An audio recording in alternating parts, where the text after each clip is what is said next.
Welcome back to Katawa Shoujo.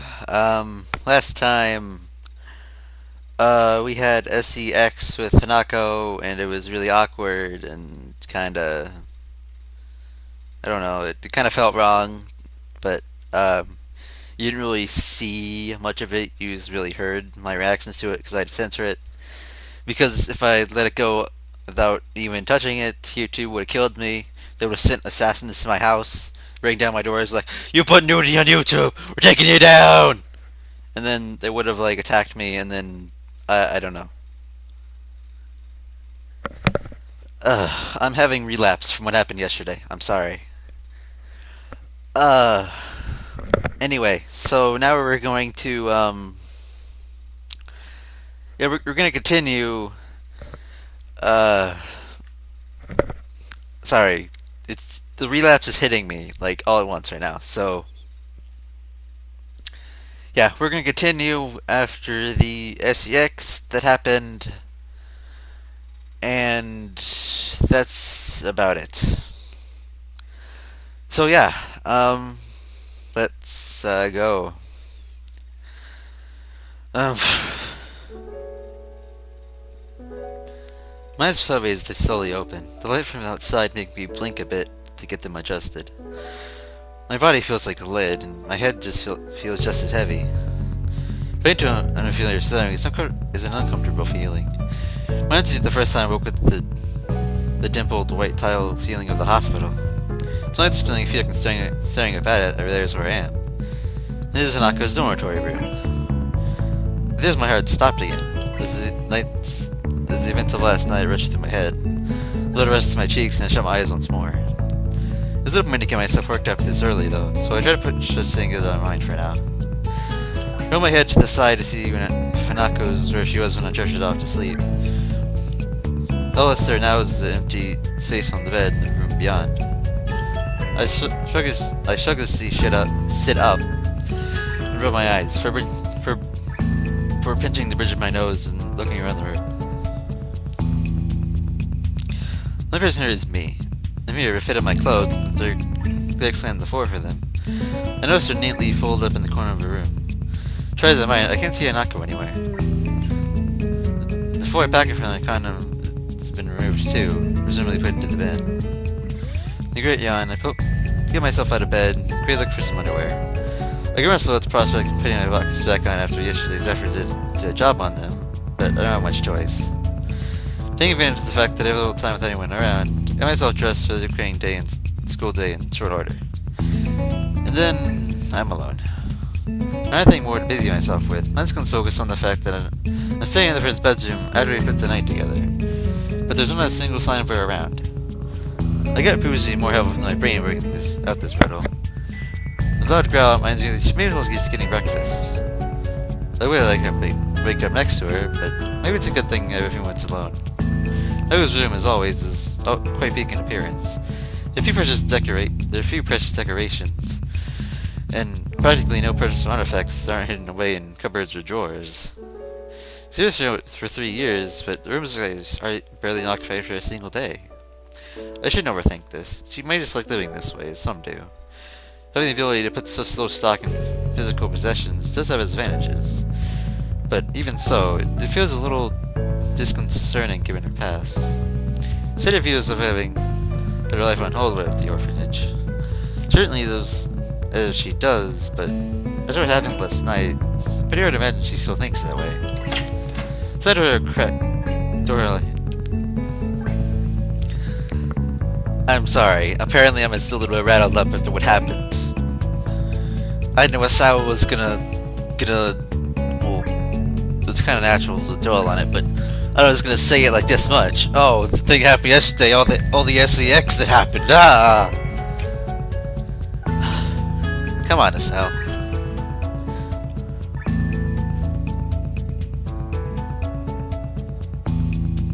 Spare me, please.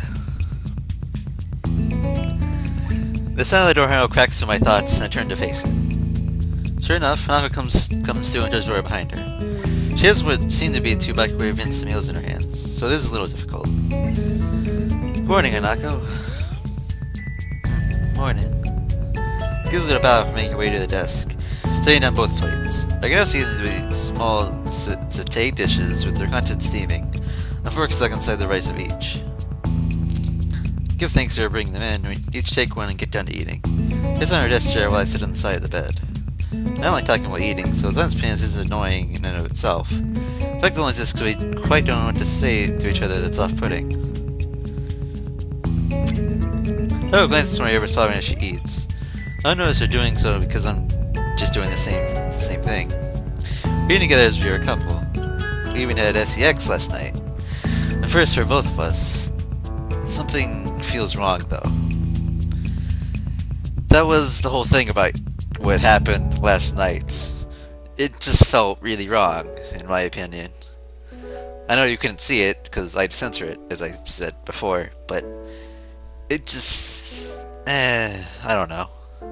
It felt really awkward. I don't know what it is. It just did. I don't know. Maybe that's why we can't maybe that's why we can't say even a word to each other. Words, man, I can't say them. Everything that happened yesterday is coming back to me, and it's making me uncomfortable. I'm losing my ability to read. Maybe that's why we can't say even a word to each other as we finish our plates and leave them in the sink. Maybe that's why we leave Hanako's room without holding hands or making small talk. Maybe that's why it feels that we're farther apart than we've been before. We're in a classroom together, neither of us so much glancing at each other. Just after we do, I realized this may have been a mistake. Zune lifts her eyebrows at the sight, her suspicions raised. Reitsu and I over to the classroom's desk and looked to each other. I'm not quite sure what I say. Does she want me to gesture as a girlfriend? I don't think our relationship was... Oh.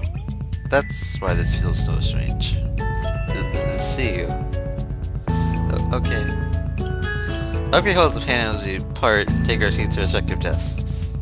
Here and look back at that embarrassment. I feel like the gulf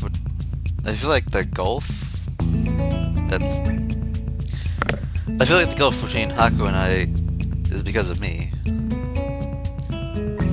Shinken is making her way towards me, but then Muto enters the room. Thankful is why about being so well timed, as long as you and her questioning away to wait for another time. I wouldn't be able to answer anyway. I like Hanako, but I never told my feelings for her are. I never said she's only anything beyond a friend either. Yet, despite that, we slept together. The bell of the signal at the end of lunch rings out. Muto was taken a little off guard, as Kimeshi lecture being cut off mid-sentence, much of his jargon. For the entirety of class, his rambling is passed through one ear and out the other as I mull over the question of Hanako. I can't get it out of my mind, and by now I've managed to wind myself up about it. But she never said yes to what we did. She didn't say no either, but would she been able to? She's extremely submissive at the best of times, and no doubt it took a gargantuan effort for her to show her my scarrings. I tried to decide to at least make conversation with her. That would be better than the monosyllabic something communications that's been the most that we've managed to meet each other so far today. I walk to her desk intending to chat, but she blushes and looks down even more that I come up to her. I take a breath to speak, but I find myself lost for words. What in the world should I say to her? Here, approaching footsteps, I turn to see that Zune and Mr. already make their way towards us, not with the intent to start asking troublesome things. Cover the classroom looking at us and gossiping themselves as they throw sidelong glances. There was notice Hanako and I coming in together earlier. I went out to reassure Hanako, but she preempts me. I gotta go do something. Gets out of her chair and dashes for the door. Full of books and pens that are on her desk sent falling to the floor in a rush. None of people seem to care about this event. People look around to see what the fuss is about, but then go back to what their previous doing soon after. With this and looking at the door Hanako peered out of, the idea of her running after passes through my mind, but I'm fairly sure Hanako will run faster than I can. And besides, what would I say to her once I caught up anyway? Eventually, I crouched down and began picking up the items that fell on the ground for her desk. desk, I feel low in every way, reduced to this as students pass by me on their way out of the room. I feel that on my shoulder, I look to see student Mr. looking at me, a curiosity about the situation written on their faces, mixed with a slightly apologetic look at the idea that they're partly responsible for what just happened. Jane, I really can't help it all. I shake my head. It doesn't matter for them, and student expression and the tone of Mr.'s voice, I think they know the same thing. The student nods my response and gives a sullen bow for making your way out of the room. Mr. Student follows without conveniently following the role of Mr. Shadow. I pick myself up, books and pens in hand, displace them inside Hanako's desk. With the classroom now empty, I stand up leaning against her desk and thinking myself in silence. I feel like there's a complete emotional disconnect between Hanako and I. We didn't know for all that long, and despite wanting to start going out with her, I don't really know that much how Hanako views things. I'm studying as hard as I can for exams, but I don't really feel like I have any real sense of direction behind it. I try to be a friend to Hanako, even if I couldn't tell her my feelings, and all we've done is drive each other apart. I couldn't even write a letter to the one girl who ever loved me by Hanako now. What should I do? What can I do? I simply just don't know the answer to either of those questions. I know that nobody else can help me with them. Just going back to the way things were would be enough to make me happy, but I know it could never happen. Something changed between us last night. Maybe it just changed beforehand and just came to head then. I know there's a wall between Hanako. I know there's a wall that Hanako has between me and her. I've been hitting that wall every time I try to interact with her on any level. Now I'm beginning to think that I have my own wall between us just as much as she does. Feeling a drag... It's practically to drag my past out of me, and mine was much less traumatic than hers. I want to say it's because I haven't had long distance since my heart attack, but I know full well that it would just be an excuse. One time I can recall when I really felt like she abandoned me out of her own accord, when we were playing Billboard in the City, and I was the one who stopped her from going further. I want to talk about her. I want to save our friendship, if not begin a real relationship with her. Mine gives the tick as I stand against her desk, thinking to myself in the empty classroom that we spend so much time in together. I have to talk to Hanako. I pace around the park, feelings of anxiety rolling over me. Every so often I reach in my pocket, take out my phone. Each and every time I hesitate, I end up slipping it back in. This is a normal situation. I'm already cutting classes. Unfortunately, it isn't. So I found myself in the town below the school at 2 in the afternoon. Ever since Hanako, I've been the one to initiate everything between us. I'm the one who started the conversations, went to her wherever she was, this is what we should do. Today, this once, I don't want to be the only one doing that. I entered my pocket once more, this time clearly not to the texting menu if I have a chance to change my mind again. Hanako, you want to talk? I'll be at the park for a while. Fighting a last measure of doubt, I thumbed my message to Hanako and pressed the button to send it. And now I wait. My part in this has been fulfilled. Whatever needs to happen now is not going to make that decision. The meaning is for me to drag her here. She didn't decide for herself whether she wants to meet me. Fruit juice from the vending machine tastes awfully bitter as I swallow it down. The grip on the can causes a dent slightly in the middle. It should be this tense, but it's probably inevitable. Hanako was dear to me. What happened in the last couple of days put a lot of pressure on both of us. They're losing all the progress and remaining coming close to one another. Losing your furnace's hold deeply unsettling. But even then, I still don't know how close we are. We may have had sex, but even before all that, all I knew was us to be was friends. Maybe we were more than that, but if so, I never realized it. Maybe that's why I feel so easy on it right now. I don't understand Hanako, despite all the time we spent together. The seconds are ticking by, and I still have no idea where she'll show up. So? I paused for a moment, almost not believing that I'm hearing the voice I'm hearing. I dropped the can and stand up with a start. Hanako. We look at each other for a few seconds, before Hanako comes to embrace me in eye contact and begins to nervously fiddle with the rough-cut look of her hair covering the side of her face. I went to see Hanako in a room by herself after her breakdown. I had no idea what to say. That was fine then. All I ever just wanted was each other's presence. Now, though, I feel like I just need to talk to her directly. I want to break down this wall between us before it falls apart for good. Hanako, what we did that night, how should I interpret that? Hanako stops playing with her hair and looks at me, her head slightly downcast afterwards. She looks ashamed, and which is probably a good mirror of how I should look right now if I wasn't so concerned. I thought you might eventually go away if I was only someone you needed to protect. I thought if I let you do that, you might see me as someone more than that. My first reaction is disbelief, but I did do it with her after all. I had plenty of opportunities where I could have stopped things, stepped back, and questioned what we were doing, but in the end, though, I didn't. I remember feeling rise and fit in my stomach.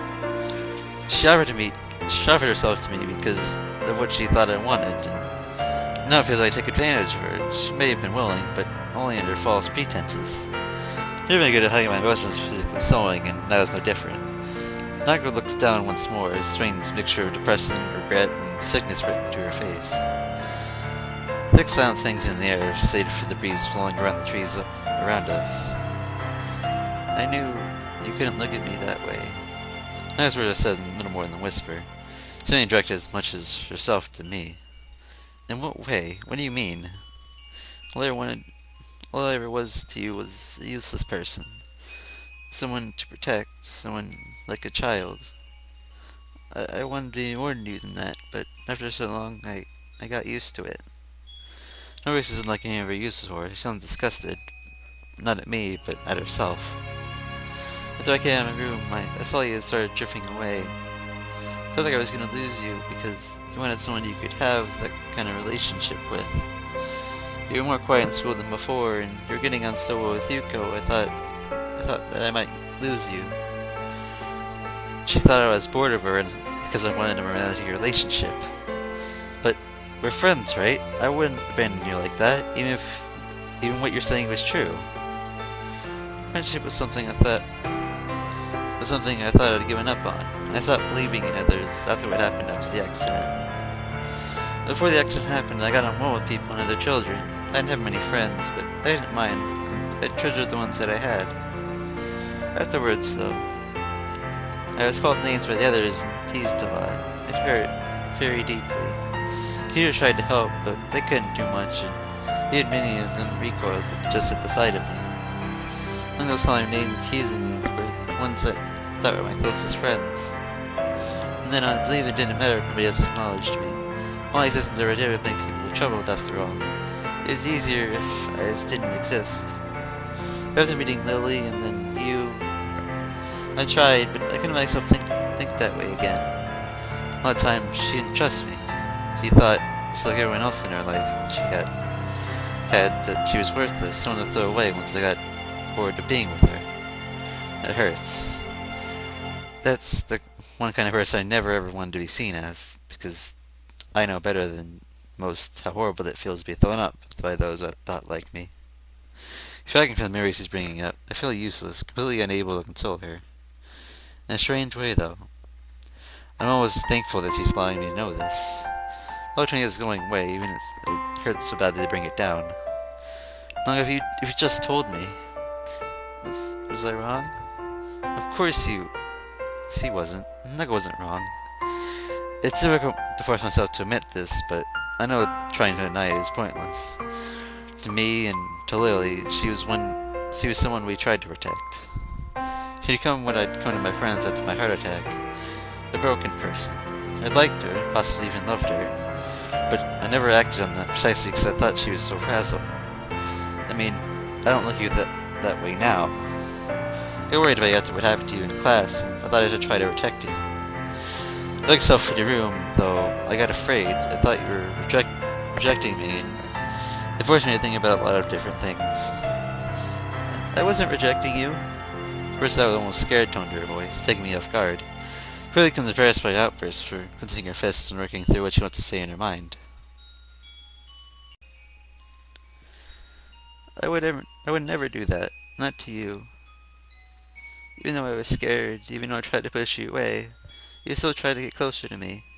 I locked myself away because I was just a burden to you, to Lily, to everyone. Every birthday was the same. Everyone doing their best to pretend that I mattered. Everyone pretending that everything was alright, just for that one day of the year. I wanted to exist, but they wouldn't let me. After meeting Lily, everything was the same.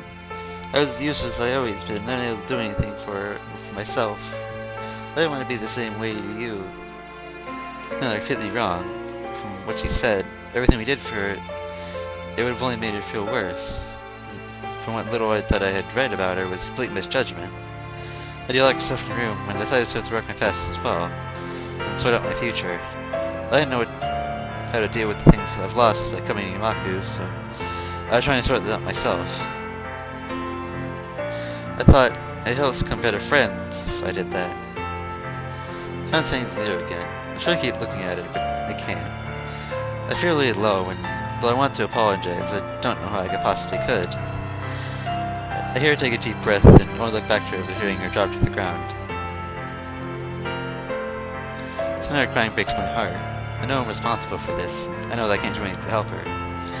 Hanako feels ashamed, and I feel all the more so. Wester as her tear continues to roll down her cheeks, and evaporated. But my arms around her. I don't care how I must look anymore. I just want to be close to her right now. I'm sorry, Isao. I've messed up everything. It's fine. Everything's fine. I'm the one who should be sorry. I was meddling around behind your back, and I never told you anything. I feel my grip tighten on Hanako as my vision blurs. I can't be bothered trying to hold back now. I force out the words as a lump begins to stick in my throat. To tell you the truth, Hanako, I was scared. For the first time since my heart attack, I was really scared. So? I lost so much when I came to Yamaku. I was depending on you more than I ever thought I was. Even now, I still have that hole inside me. To lose my whole life, and everyone I've ever known, the thought of losing you as well. But I'm just useless. You're my friend, Hanako. No, you're more than that. I love you, Hanako. I love you so much. The thought of losing you frightened me so much. This is bad. I'm really letting all this out. I can't bring myself to look at her face right now. I'm sorry, Isao. I can't help feeling a bit happy. For so long, that's what I wanted to hear. As the floodgates breaks and the sound of her crying permeates the air as her bright jerks against mine. We just hold each other tightly, connected more closely than ever in our shared grief and our shared happiness. I don't know how things are going to be like after this. Right now, though, I don't care. There's no other person in the world that either of us could possibly share these memories and emotions with. Nobody. After dropping the dirty can into a bin next to the bench, I take a seat beside Hanako. She puts away the handkerchief I gave her to clean herself up, and which hasn't helped much.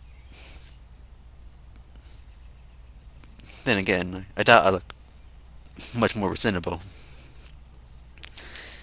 Even now, I feel emptied and a bit embarrassed to relate my emotions out in public like that. It's not a bad sensation, though. I think Hanako feels the same way, too. If you calm down a bit? Yes, thank you. Why don't we just sit and take our time for talking to one another? We're supposed to have a little time to collect ourselves. Weather is nice this time of year. Yeah, it is. Close my eyes for a moment, realizing the idea of feeling the sun's heat and the cool breeze against my face. Really, it is really nice today. Really, really nice. You know, I don't really want to go back to classes right now. Do you? She shakes her head as she finishes wiping her eyes with her cuff. Those flowers she gives is nice, and it's a reminder of how earnest it can be. Smiling for the other people might be a complete and everyday thing. For Hanako, though, she smiles so rarely and so sincerely that when each and every time she does it, I feel a sense of relief and happiness. I'm sorry for everything. It's okay. I think we both have a bit just to be sorry for. I know that. I'm too shy. If you don't want me to be, I don't think I can. You can change, Hanako. I know that because anytime I've known you, you've already changed. To be honest, just be able to sit here and talk to you like this means you changed a lot since we first met. But I can't be like that for anyone else. I don't have plans after school ends either. Now his confidence been to slide down again, but I think now I can finally talk to her as an equal. I can do it now because I know we're just the same in many ways. Just give yourself time. I think you'll be able to achieve what you want. No, I'm not sure you'll be able to do it. I can see you've been trying, and I have faith in you. And you can depend on me if you feel like you need someone to support you, you know. But I can't ask that of you.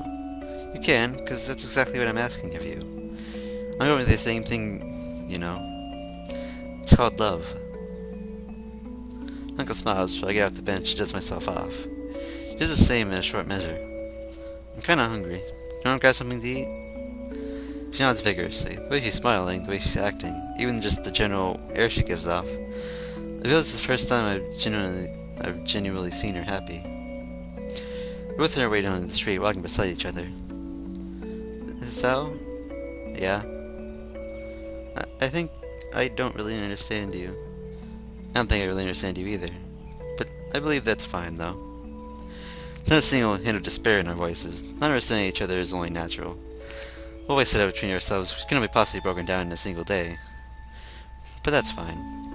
So we take it day by day and try to understand each other. I think everything will be okay. We walk down the street, though, and Hanako's eyes flick to my face and back to the street repeatedly. Something on your mind? You feel kind of restless. She slows for stopping completely. I turn to meet her. She takes a long, deep breath, looking at my face intently. An expression. I saw it once before on her face, just once. I accidentally surprised her in her room. I think I have something I need to give you. What is it? You don't need to be evasive about it. I want to give you this for a long, long time, but now I need to. It's too embarrassing. Don't worry, I'll accept it, whatever it is. She gives a sweet, bashful smile, taking my shoulder in her hand. And please, accept my first gift to you, Isao. Hanako? What are you? Oh.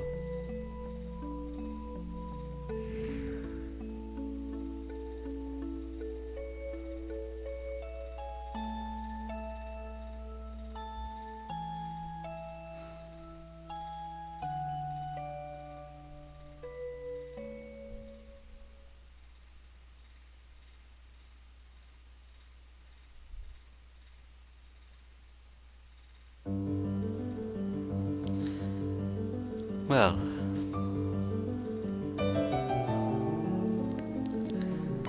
what do I say about that? Yeah, that was Hanako's good end. Because there are like multiple endings in this for each. Yeah, there are multiple endings, so I might do the I think there's a bad one and a neutral one, I think. So yeah, I might do those. If I do them now, I'm not sure. I don't know I'm doing it. I know I was gonna end this quickly, to be honest. Because I was gearing up to record for a while, but now it's, over. So, I don't know what I'm gonna do now, so... I don't know. I'm not sure, really. But, yeah, that was, Hanako's good end for you.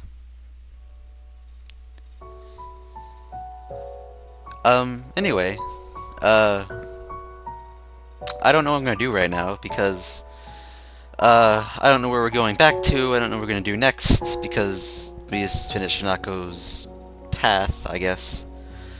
I don't know what I'm gonna do next, but, I'll find out, and then we'll be back for more Katawa Shoujo. Yeah. So until then, have a nice day. I mean, like, if they're having a bad day, then try and cheer up, I guess.